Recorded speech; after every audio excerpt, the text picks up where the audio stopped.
মাগুরায় ৮ বছরের শিশু ধর্ষণের দায় স্বীকার করে আদালতে জবানবন্দি দিয়েছেন অভিযুক্ত হিটু শেখ। শনিবার বিকেলে 4:30টার দিকে Magura senior judicial magistrate Sabyasachi রায়ের আদালতে আসামি হিটু শেখ উপস্থিত হয়ে 164 ধারায় জবানবন্দি দেন। এর আগে চিকিৎসাধীন অবস্থায় বৃহস্পতিবার ঢাকা সিএমএইচে ধর্ষণের শিকার শিশুটির মৃত্যু হয়। আপনি তো যেদিন ধর্ষণ হয়েছে আপনি তো এখানে ছিলেন না? যেদিন ধর্ষণ হয়েছে সেদিন নিয়ে আপনি কিছু কথা বলছেন টেলিভিশনের সামনে, আমরা দেখেছি, সারা বাংলাদেশের লোক দেখছে। তো আপনি বলছেন, একবার বলতেছেন যে আমি ওয়াশরুমে গেছিলাম, এই সুযোগে ধর্ষণ হয়েছে।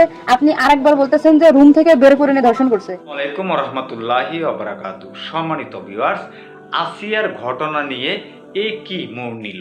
সম্মানিত ভিউয়ার্স, হিটু শেখের পাশাপাশি আসিয়ার বোনও কি ফেসে গেল? সম্মানিত ভিউয়ার্স, আমি আপনাদেরকে দুটো ভিডিও দেখাবো। গতকালকে হিটু শেখের জবানবন্দিতে কি তথ্য পেল এবং আসিয়ার বোন কি কথাগুলা বললেন গণমাধ্যমের সামনে।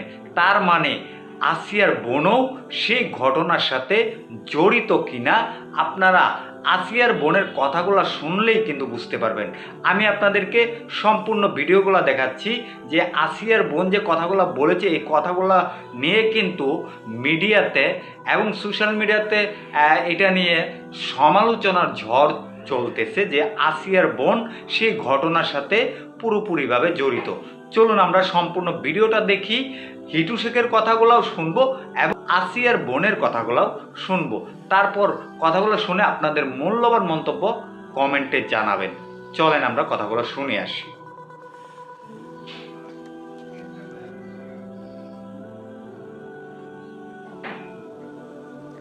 এ নিয়ে আরো জানাতে সরাসরি যুক্ত হচ্ছেন আমাদের সহকর্মী পঙ্কজ রায়।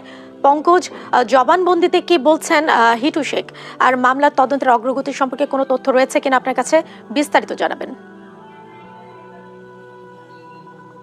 ধন্যবাদ জেসিকা। আজকে বিকাল 3:30টার দিকে পুলিশের একটি উচ্চ পদস্থ কর্মকর্তা গাড়িতে করে আসিয়া ধর্ষণ মামলার 1 নম্বর আসামি হিটু শেখকে মাগুরা চিফ জুডিশিয়াল আদালতের সব্যসাচী রায় সিনিয়র জুডিশিয়াল ম্যাজিস্ট্রেটের আদালতে উঠানো হয়।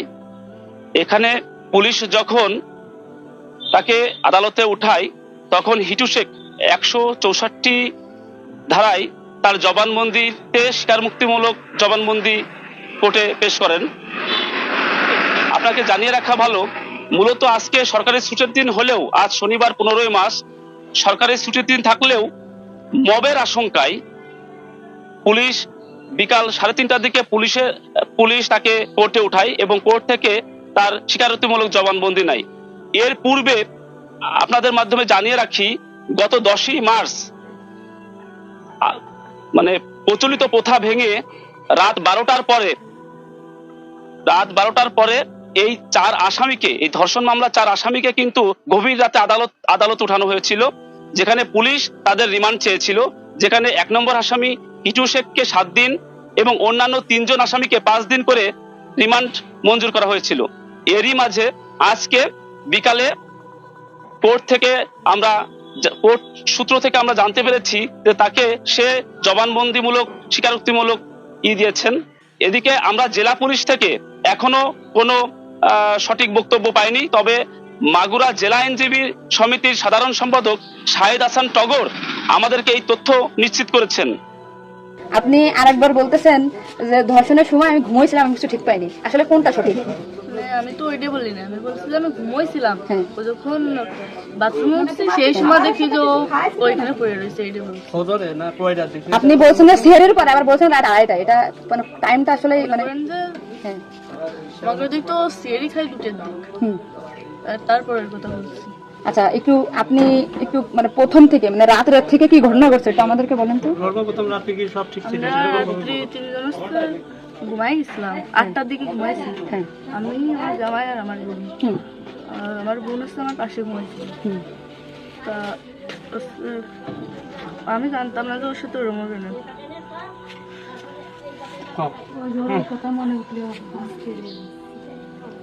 আপনি আসিয়ার বোন, আপনি ওইখানে ওই দিন ছিলেন এক ঘরের ভিতর, আপনার কথা মানে আপনি যা বলবেন সেটাই হবে। এই জন্য আপনাকে যদি ওরা ঘুমের ঘরে কিছু খাওয়াই থাকে, আপনি বলবেন যে আমাকে ঘুমের ভিতরে কিছু খাওয়াই দিচ্ছে, আমি ঘুমাইছিলাম, আমি কিছুই জানি না, আমি সকালে উঠে দেখছি এটা। কিন্তু আপনি যদি বলেন যে রাত 2:30টার সময় হয়েছে, তাহলে তো হবে না। আপনার কথা শোনার জন্য বাংলাদেশের লক্ষ লক্ষ মানুষ অপেক্ষায় আছে যে আপনি আসলে যেখানে ছিলেন, আপনি যেহেতু বোন, আপনার বাড়ি যে হয়েছে ধর্ষণটা, সেহেতু আপনি তো মানে জায়গায় ঘরে ছিলেন, আপনি যা বলবেন সেটাই হবে। কিন্তু আপনি যদি এরকম ভুলভাল কথা বলেন তাহলে তো আমরা আলাদা বক্তব্য, যেটা আমাদের এখানে যা দিয়েছে না হ্যাঁ। টোটালি কিন্তু তাহলে আলাদা। আপনি তো এই কি মাগুরা নিউজে আছেন না, আমি আসছি মাগুরা নিউজে, আমি দৈনিক ঘরে ডাকে আছি। কাদের সাথে মিল না রাখে আসলে আপনার আপন বোন, বিষয়টা সেইভাবে আসলে বলতে হবে। আর এখানে যে আপনি আপনার স্বামীরে বাঁচাই দিলেন বা আপনার শ্বশুরে বাঁচাই দিলেন এরকম না, কিন্তু এতটা সহজ হবে না। কিন্তু বরঞ্চ আপনার এই আপনি যদি এই তাল্টে পাল্টে কথা বলেন, বিবাদ কিন্তু আপনার নিকটেই, বিবাদ কিন্তু আপনার। আপনি এটা ঘুরে বেড়াচ্ছেন, এটা ঘুরে বেড়াইতে পারবেন না, আপনিও কিন্তু ওদের সাথেই যুক্ত হইতে হবে আপনার। তার মানে উনি একবার বলতেছে কি জানেন, আমি টয়লেটে গেছিলাম তখন ধর্ষণ হয়েছে, একবার বলতেছে আমি আমরা খুব বিভ্রান্তিতে আসছি, বারে বারে আপনাদের কাছে আসতেছি শুধু এই একটা কারণে। কিন্তু মানে আপনাকে যদি কিছু খাওয়াই থাকে, আপনি বলেন যে আমারে খাওয়াইছে, আমি কিছুই জানি না, সকালে উঠে দেখেছি আমি এই অবস্থা। কিন্তু আপনি যদি টাইম উল্টো পাল্টা বলেন, তখন তো মনে করেন আমাদের বাংলাদেশের লোক তো। আপনি সকালে আপনার ঘুম ভাঙছিল কয়টায়, মানে যখন আপনি দেখছেন আপনার বোন তখন কোথায় ছিল? পড়েছিল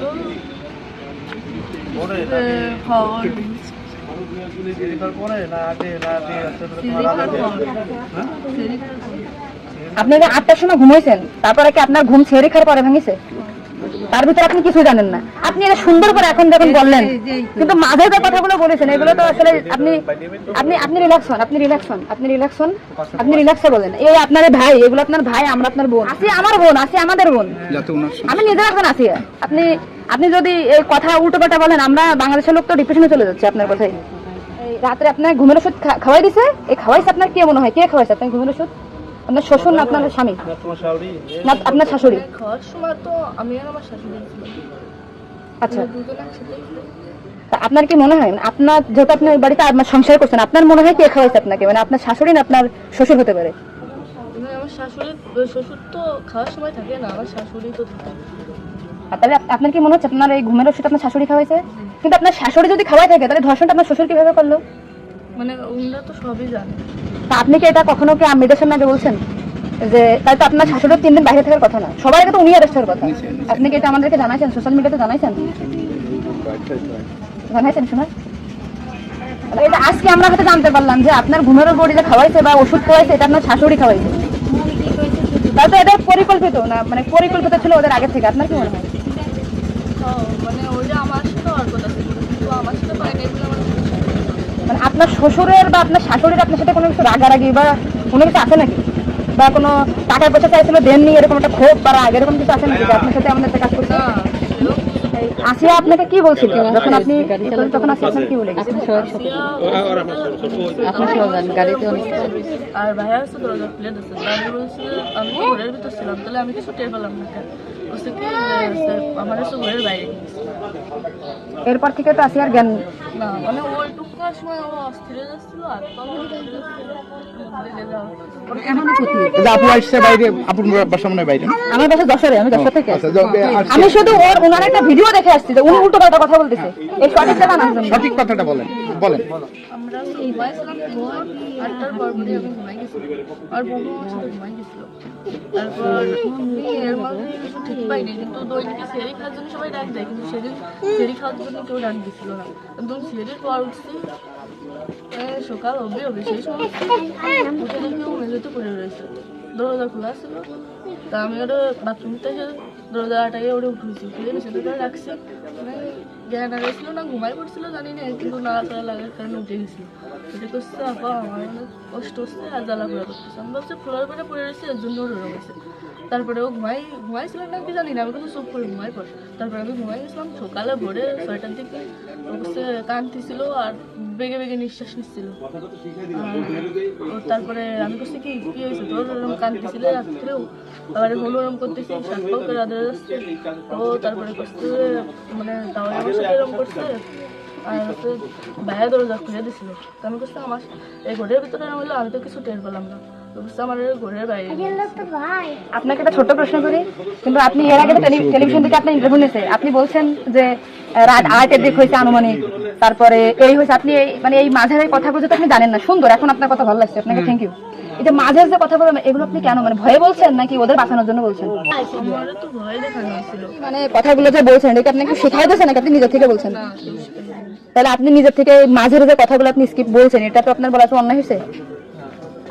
তাহলে আপনি নেক্সট টাইম, মানে আমরা খুব মানে আমি আপনার ভিডিও 100 বার দেখেছি, 70টা কেন জানি আসলে দেখেন আমি 10 থেকে আইছি, আপনাদের ওই বাড়ি গেছিলাম আমি, ঠিক আছে? মনে ভয়তে সবকিছু উল্টো পাল্টে গেছে। এক কথায় মানুষ সবসময় বারবার জিজ্ঞাসা করে মাথার ভিতর উল্টো পাল্টা হয়ে গেছে।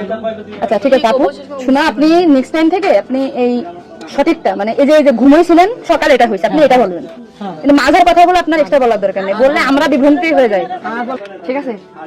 যাক, এখন বুঝলেন তো কাহিনী। 164 ধারায় স্বীকারোক্তিমূলক জবানবন্দি দিয়েছে প্রধান অভিযুক্ত হিটু শেখ। গতকাল বিকেলে মাগুরা সিনিয়র জুডিশিয়াল ম্যাজিস্ট্রেট আদালতে হাজির করা হয় তাকে। আদালত তার জবানবন্দি নিয়ে পরবর্তী আইনি ব্যবস্থা গ্রহণের নির্দেশ দেন। সম্প্রতি মাগুরায় 8 বছরের শিশু আসিয়াকে ধর্ষণের পর হত্যার চেষ্টা করা হয়। গত বৃহস্পতিবার ঢাকার সম্মিলিত সামরিক হাসপাতালে মারা যায় শিশু আসিয়া।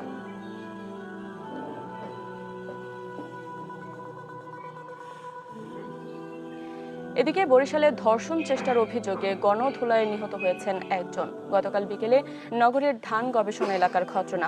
পুলিশ জানায় 4 বছরের এক শিশুকে ধর্ষণ চেষ্টার অভিযোগে থানায় মামলা হয় প্রতিবেশী সুজনের বিরুদ্ধে। পরে সুজনকে ধরে গণপিটুনি দেয় স্থানীয়রা। গুরুতর অবস্থায় তাকে হাসপাতালে নিলেও বাঁচানো যায়নি। চট্টগ্রামে নারীকে অটোরিকশায় তুলে নিয়ে ধর্ষণের অভিযোগে আটক একজন। গাজীপুরের কালিয়াকৈরে 8 বছরের শিশুকে ধর্ষণ চেষ্টার অভিযোগে একজনকে আটক করেছে পুলিশ। আর নাটোরের বড়াই গ্রামে শারীরিক প্রতিবন্ধী কিশোরীকে ধর্ষণের ঘটনায় 2 জনকে আটক করেছে পুলিশ। সম্মানিত ভিউয়ার্স, এই যে কথাগুলো শুনেছেন আসিয়ার বোনের এবং হিটু শেখের জবানবন্দির যে তথ্য পাওয়া গেল, অবশ্যই আপনাদের মূল্যবান মন্তব্য কিন্তু কমেন্টে জানাবেন।